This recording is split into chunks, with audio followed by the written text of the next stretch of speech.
Hello. So it is day 7 of my 31-day video challenge. And so today I thought I would chat with you about a piece of advice that I've been given quite a bit, and you read about in articles and the gurus that are out there about running a business, that you need to highlight what makes you different, what makes you special.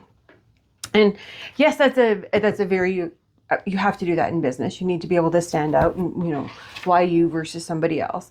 But this almost applies to anything, like how to stand out, what makes you special and what makes you different.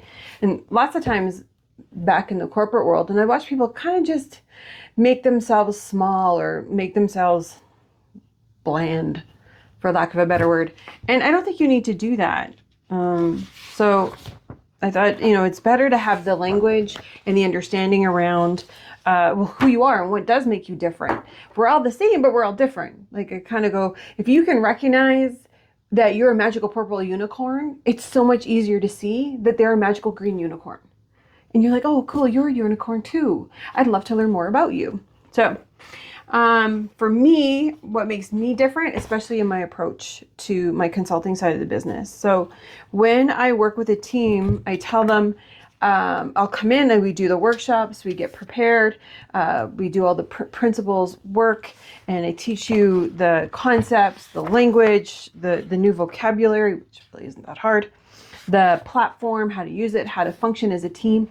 But then I don't just come in, do my thing, and then leave.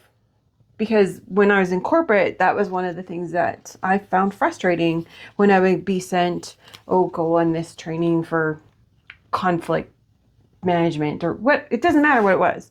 But what I noticed was you'd go on this course and, maybe you'd have a couple of the tricks or techniques or the learnings, you'd be able to apply them for a little itty bitty bit.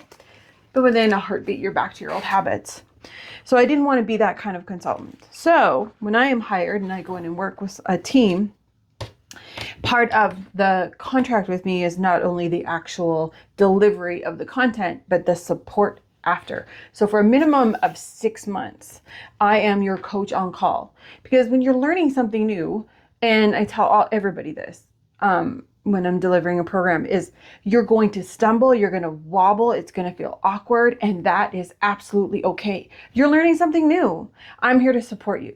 You call me anytime and we can have a pre-conversation, we can prep, it can be a coaching session, it can be just a pure, quick, I just need to go through something with you for 10 minutes because I'm not really sure how to handle this situation or that or whatever.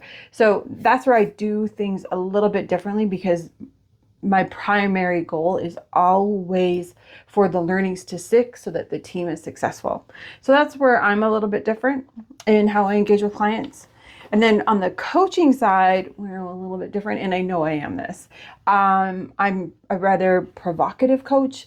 All that means is I am pretty good at asking challenging questions. So I want to poke and push at the edges, not to antagonize or aggravate, but to really unpack the layers and see what's going on. Now, I'm not committed or married up to any of the results, or the answers rather, but the results are like, if you as a coaching client can have a deeper understanding of yourself and your motivations and your wants and needs, then I've done my job.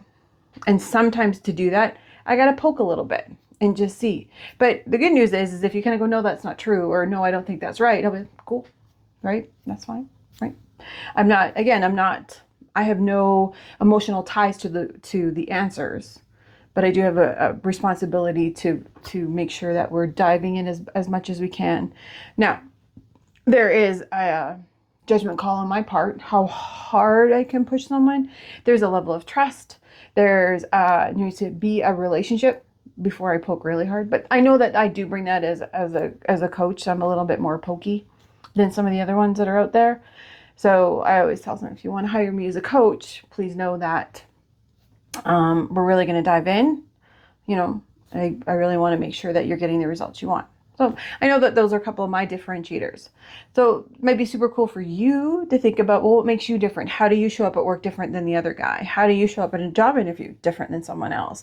And then how can you articulate that so that it's still honoring yourself and who you are, because I think that's the biggest trick, is to be able to show up with that authenticity. And if you're a leader, authenticity is a pillar, a key pillar to trust and building trust within your team. Trust leads to psychological safety, which will lead to innovation and growth. So anyway, I'll get off that soapbox. That can be a whole other topic. But anyway, so I thought I'd share with you the, to be different, to know who you are, and to be able to share that and know what makes you that magical purple unicorn that we all are. Anyway, have an amazing day. We'll see you tomorrow.